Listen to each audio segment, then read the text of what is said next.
Hello everyone, welcome to my channel. నేను మీ అరుణ. అందరూ ఎలా ఉన్నారు? అందరికీ హ్యాపీ సాటర్డే.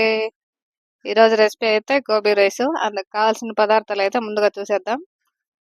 ఆనియన్, పచ్చిమిర్చి, క్యాబేజ్, కరివేపాకు, కాలీఫ్లవర్, చిన్నగా కట్ చేసి పెట్టుకున్న బీన్స్, క్యారెట్, ఉల్లికాడలు, కొత్తిమీర, పుదీనా ఇవన్నీ తరిగి చిన్న ప్లేట్లో అయితే పెట్టుకోవాలి. తర్వాత అయితే ఒక గిన్నెలో కొద్దిగా నీళ్ళు తీసుకొని బాగా కాగనివ్వాలి. మరిగిన తర్వాత అందులోకి కొద్దిగా ఉప్పు, కొద్దిగా పసుపు వేసి అయితే కిందికి దింపేయాలి. దింపేసిన తర్వాత కట్ చేసుకున్న కాలీఫ్లవర్ ముక్కల్ని అయితే వేసి ఒక 2 నిమిషాల పాటు అలాగే ఉంచేయాలి. అప్పుడు దాంట్లో ఏవైనా పురుగులు ఉంటే ఇలా అయితే తీసుకొని ఒక చిన్న ప్లేట్లోకి అయితే పక్కన పెట్టుకోవాలి.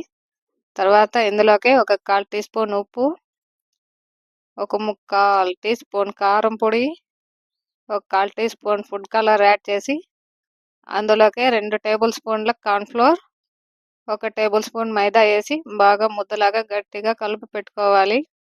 ఒక 5 నిమిషాల పాటు ఊరితే చాలా బాగుంటుంది. తర్వాత ఒక గిన్నె తీసుకొని అందులోకి ఆయిల్ వేసి బాగా వేడెక్కనివ్వాలి.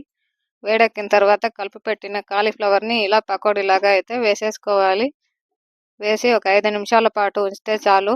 ఎక్కువగా అయితే మాడిపోతాయి, చేదొచ్చేస్తుంది. ఇలా వేగితే చాలు, తీసి పక్కన పెట్టుకోవాలి. దీనికోసం అయితే ముందుగా అన్నం చేసి చల్లారనిచ్చి పక్కన పెట్టుకోవాలి. ఉడుకు మీద కలిపితే ముద్ద ముద్దగా అవుతుంది.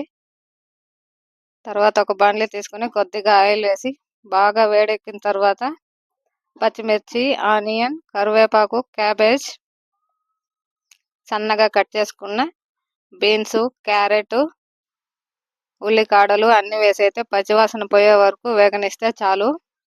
క్రంచీగా ఉంటేనే తినడానికి చాలా బాగుంటుంది. ఎక్కువ వేగిపోతే బాగుండదు.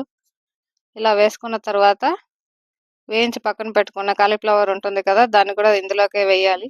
వేసి ఒకసారి అటు ఇటు కలిపి దాంట్లోకి అయితే అన్నం వేసుకోవాలి. అన్నం వేసుకుని అందులోకి 1 టీ స్పూన్ కారం పొడి, తగినంత ఉప్పు, కొద్దిగా మిరియాల పొడి అయితే వేసి బాగా కలుపుకోవాలి. అందులోకి చిల్లీ సాస్ కొద్దిగా, సోయా సాస్ కొద్దిగా, టమాటా సాస్ అయితే కొద్దిగా ఎక్కువగానే వేసుకున్నాం. వేసుకొని బాగా కలిపేసి దింపేటప్పుడు కొద్దిగా కొత్తిమీర చల్లుకొని దింపుకుంటే సూపర్గా ఉంటుంది. ఒకసారి ట్రై చేయండి ప్లీజ్. నా వీడియోస్ నచ్చితే లైక్ చేయండి.